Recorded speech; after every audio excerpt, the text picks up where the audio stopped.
All right, today we're going to do a sort of state of the system on a really critical part of South Africa's education landscape, the TVET colleges. These are the places that are supposed to be building the country's technical skills backbone. So we're going to dive deep into their own annual reports to see what's actually going on. We'll look at student performance, the money situation, and what they're planning for the future. Let's get into it and see what the data is telling us. Okay, so here's our game plan. First, we'll touch on why these colleges are just so important. Then, we'll open up their report card and see how students are doing. We're going to follow the money, hear the verdict from the Auditor General, unpack the huge hurdles they're up against, and then we'll finish up by looking at how they're trying to innovate for what's next. All right, first up, let's just set the stage here. Why are we even talking about this? Why is the health of this system so incredibly important for the country as a whole? Well, the backdrop to all of this is pretty stark.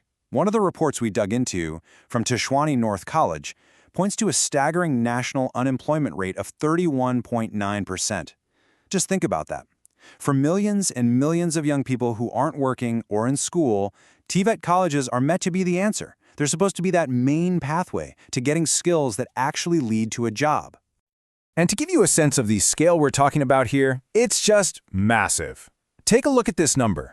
Almost 19,000 students were enrolled at just one of these colleges last year. Now multiply that across the 50 public TVET colleges around the country, and you start to get a picture of just how many lives and futures are riding on this system working properly. So with that kind of scale in mind, let's get to our report card section. Once students get in the door, how are they actually doing? First off, one thing is crystal clear. Demand is going through the roof. This chart from Orbit College shows a massive jump in enrollment. I mean, it's grown by nearly 75% in just 3 years. That tells you that more and more young people are looking to these colleges as their best shot. But, of course, more students puts a lot more pressure on the system to actually deliver. Now, this is where things get really interesting. There's a story behind these numbers. Let's break it down. That first program, the NCV, you can think of it as a sort of high school equivalent. The pass rate for students who actually write the exam is a solid 85%. But look at the retention rate. It's only 77%. That gap gets even bigger for the Report 191 courses. Those are more like your traditional trade programs. You've got a 71% pass rate, but only 62% retention. What that tells us is that a huge number of students are dropping out before they even get a chance to write the final exam. And you know that story about performance? Well, it's often tied directly to the financial health of these places. So for our next section, let's follow the money and take a look at their foundations. Okay, before we get into the auditor's findings, we got to understand this one key term, the going concern assumption. It sounds technical, but it's actually super simple. It's the bedrock of all accounting. It's basically asking the question, is this organization financially healthy enough to keep the lights on and pay its bills, not just today, but for the foreseeable future? It's a fundamental test of stability.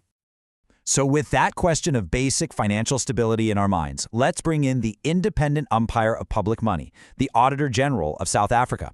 What's their verdict on how these colleges are handling their finances? Wow. This is a direct quote from the audit of Tshwane North College, and it does not pull any punches. The Auditor General is basically saying that the fundamental rules of accounting were not followed when they put their financial statements together. Now, this isn't just a minor slip-up. It raises huge questions about whether you can even rely on the financial information the college is presenting. And if you want to see what that looks like in cold, hard cash, get this. This wasn't a small typo. The auditors found an error from a previous year that was worth over 193 million rand. An error of that size, that's not a typo. That points to some really fundamental weaknesses in financial controls and oversight. And look, this isn't just about one college having a bad year. When you start to connect the dots from the Department of Higher Education and other college reports, you see a clear pattern of system-wide challenges emerging.